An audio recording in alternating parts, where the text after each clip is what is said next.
ಎರಡನ್ನೂ ಹಿಡಿದು ಬೊಗಸೆಯಲ್ಲಿ ತರುವ ನಿನ್ನ ಅಪ್ಪಯ್ಯ. ರೆಕ್ಕೆಯ ಕುದುರೆ ಏರಿ ಬೆಳ್ಳಿ ಬೆಳ್ಳಿ ಮೋಡ ದಾಟಿ ಬರುವ ನನ್ನ ಅಪ್ಪಯ್ಯ. ಮುಡಿಯುವೆನು ಮುಡಿಯೊಳಗೆ ಮಿನುಗುವ ತಾರೆ, ನಡೆಯುವೆನು ಅವನ ಜೊತೆ ನೋಡಲಿ ಊರೇ.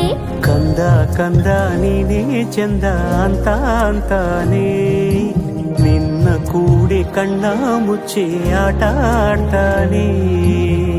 ರೆಕ್ಕೆಯ ಕುದುರೆ ಏರಿ ಬೆಳ್ಳಿ ಬೆಳ್ಳಿ ಮೋಡ ದಾಟಿ